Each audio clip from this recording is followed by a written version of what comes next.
8ஆம் வகுப்பு தமிழ் கவிதை பாடறிந்து ஒழுகுதல். பாடறிந்து ஒழுகுதல் என்ற நூலானது 8 தொகை நூல்கள் ஒன்றான கலித்தொகை என்னும் நூலில் ஒரு பாடல் தான் இந்த பாடல். இந்த கலித்தொகை நூல்ல என்னன்னு சொன்னா, பாண்டி மன்னர்களை தவிர மற்ற மன்னர்களை பற்றிய குறிப்புகள் காணப்படல. அதோட என்னன்னா, ஏறு தழுவுதல் பற்றி கூறும் நூலா இந்த கலித்தொகை நூலானது காணப்படுது. ஏறு தழுவுதல் என்பது ஒரு வீர விளையாட்டு, ஜல்லிக்கட்டுன்னு நம்ம சொல்றோம். இது நம்ம எல்லாருக்கும் நல்லா தெரியும்.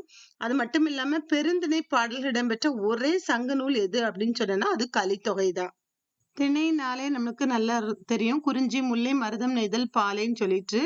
ஆனா இந்த கலித்தொகையில என்னன்னு சொன்னா, பாலை திணையை முதலாக கொண்டு அமைந்து காணப்படுது.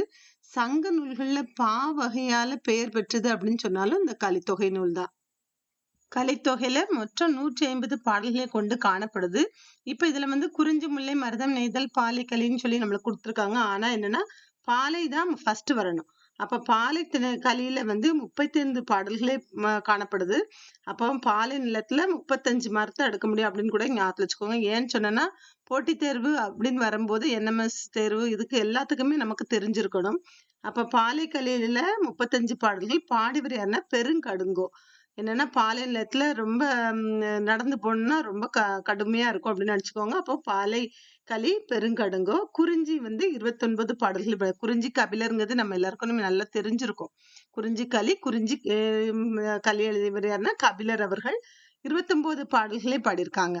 அப்ப 29 இங்க இதுல பாலையில 35, குறிஞ்சில 29 பாடல்கள், மருதத்திணையில 35 பாடல்கள். மருதம்ங்கும் போது என்னன்னு சொன்னா 35, பாலையிலையும் மருதத்திலையும் 35, வயலும் வயலை சார்ந்த இடமும் தான் மருதம் சொல்லி அழைக்கப்படுது. இதை இயற்றியவர் பாடியவர் யாருன்னா மருத நில நாகனார். மருத நிலத்துல என்னன்னா வயல்ல பாம்பு எல்லாம் போகும்ல, அப்ப மருத நில நாகனார் அப்படின்னு கூட ஞாபகம் வச்சுக்கலாம். அடுத்து முல்லை. காடு சார்ந்த இடம் தான் முல்லைன்னு அழைக்கப்படக்கூடியது. முல்லையில 17 பாடல்கள் பாடியவர் யாருன்னா சோழன் நல்லுருத்திரன். சோழன் முல்லை நிலத்துல என்னன்னு சொன்னா, காடுக்கு போகும்போது என்னன்னா சோழ நாடு சோறுடைத்த நாடுன்னு சொல்லி நம்ம தெரிஞ்சிருக்கணும். அப்ப சோழன் நல்லுருத்திரன் என்னன்னா சோறு தான் ஒரு நல்ல உறுதியான உடம்புக்கு தெம்பு கொடுக்கக்கூடியதுன்னு சொல்லிட்டு அப்படின்னு கூட ஞாபகத்துல வச்சுக்கோங்க. முல்லையில 17 பாடல்கள் தான் பாடியிருக்காங்க சோழன் நல்லுருத்திரன். அதோட கலித்தொகையில குறைந்த பாடல்களை கொண்டது எது அப்படின்னு சொன்னா முல்லைக்கலி தான். அதுவும் நம்ம தெரிஞ்சிருக்கணும். 17 பாடல் 16 பல்லாண்டு வாழ்க அப்படிம்பாங்கல்ல, அப்போ 17 ஞாபகத்துல வச்சுக்கோங்க. அடுத்து நெய்தல் 33. கடலும் கடல் சார்ந்த இடமும். நெய்தல்ல நல்லந்துவனார் தான் நெய்தற்கலியை பாடியவர். அப்ப நல்ல ஞாபகத்துல வச்சுக்கோங்க. நெய் உடம்புக்கு ரொம்ப நல்லது அப்படின்னு நினைச்சுக்கோங்க. நம்மளுக்கு நெய்தல் கலியில உள்ள பாடல் தான் நம்ம பார்க்க போறது. அப்ப நெய்தல் கலியை பாடியவர் யாருன்னு சொன்னா நல்லந்துவனார் அவர்கள். அதோட கலித்தொகை தொகுத்தவர் யாருன்னு சொன்னா நல்லந்துவனார் தான். நம்மளுக்கு கொடுத்துருக்காங்களா 5 பிரிவுகளை கொண்டது. கலித்தொகை தொகுத்தவரும் நல்லந்துவனார் தான். அப்ப நெய் உடம்புக்கு நல்ல ஞாபகத்துல வச்சுக்கோங்க. கலித்தொகை களியில நெய் விட்டு கூட சாப்பிடலாம் நல்லது அப்படின்ட்டு. அப்போ கலித்தொகை தொகுத்தவர் யாரு அப்படின்னு சொன்னா நல்லந்துவனார். தொகுப்பித்தவர் பெயர் தெரியப்படல. சங்க புலவர்கள் ஒருவர் நெய்தற்கலி பாடல்களை இயற்றியவரும் இவரே. நுழையும் முன்ல பாருங்க, ஒவ்வொரு மனிதனும் வளர்த்து கொள்ள வேண்டிய உயர் குணங்கள் எதுங்கும் போது அன்பு, அறிவு, பண்பு. அன்பு வேண்டும், அறிவும் வேண்டும், பண்பும் வேண்டும். அப்போ இவை ஒவ்வொன்றுக்கும் நுட்பமான பொருள் உண்டு. அதனை விளக்கும் கலித்தொகை பாடல தான் இந்த கவிதையானது காணப்படுது. ஆற்றுதல் என்பது ஒன்று, அலர்ந்தவருக்கு உதவுதல். இதுல அலர்ந்தவர்ன்னு சொன்னா வறியவரை குறிக்கக்கூடிய சொல் தான் அலர்ந்தவர். ஆற்றுதல் நம்ம என்னன்னா ஒருத்தருக்கு இல்ல அப்படின்னு சொல்லும் போது அவர்களுக்கு உதவி செய்தது. அப்போ வறியவர்களை தான் அலர்ந்தவர் சொல்லுவோம். ஒண்ணுமே இல்லாம இருக்கிறவங்க. அவங்கள என்ன செய்வாங்க, ஆற்றுப்படை நூல்கள்ல என்ன செய்வாங்க, அரசனை பாடி புகழ் பரிசு பெற்று செல்லும் போது அவங்க என்ன செய்வாங்க, தான் பெற்ற பரிசுல நீயும் பெற்று செல் அப்படின்னு சொல்லிட்டு இல்லாதவங்கள்ட்ட எடுத்து சொல்லி அரசனை காண சொல்லுவாங்க. அப்ப ஆற்றல் அப்படின்னு சொன்னாலே அலர்ந்தவருக்கு உதவுதல். இதுல உள்ள ஒவ்வொன்றும் நம்ம கண்டிப்பா தெரிஞ்சிருக்கணும், எதுக்கு எது வரணும் அப்படின்னு சொல்லிட்டு. அப்பதான் நம்ம எளிமையா எழுத முடியும். ஆற்றுதல்னா அலர்ந்தவருக்கு உதவுதல். போற்றுதல் என்பது புணர்ந்தாரை பிரியாமை. போற்றுதல்னாலே என்னன்னா பாதுகாத்தல். தன்னை நாடி வந்தவங்க, புணர்ந்தன்னா தன்னை நாடி வந்தவங்கள பிரியாம நம்ம பாதுகாக்கிறது தான் போற்றுதல் அப்படின்னு சொல்லுது.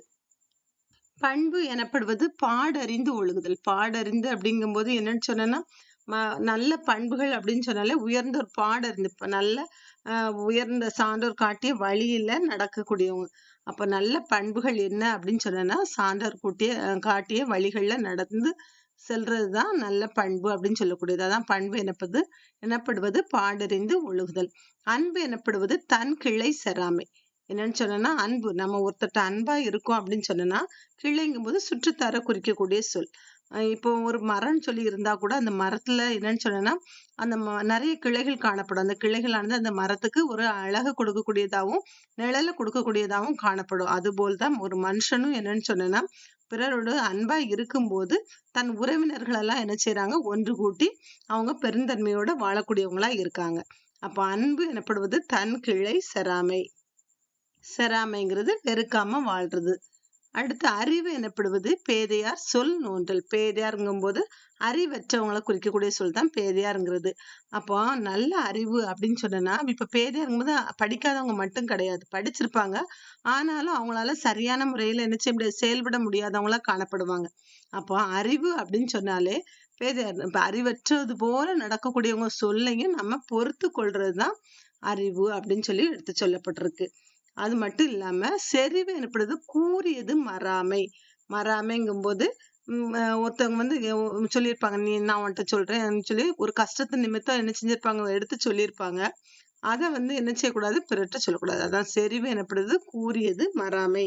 முன் சொன்ன வாக்கை மறுக்காமல் காப்பாற்றுதல் அப்படின்னு சொல்லி இதுல கொடுக்கப்பட்டிருக்கு. ஆனா என்னன்னு சொன்னேன்னா, சொன்ன சொல்ல நிறைவேற்றுது. அததான் இதுல குடுத்திருக்காங்க. செறிவென்பது கூறியது மறவாமை. மறவாம என்ன சொன்னாங்களோ, அத என்ன செய்யணும்? கண்டிப்பா நிறைவேற்றணும் அப்டின்ட்டு.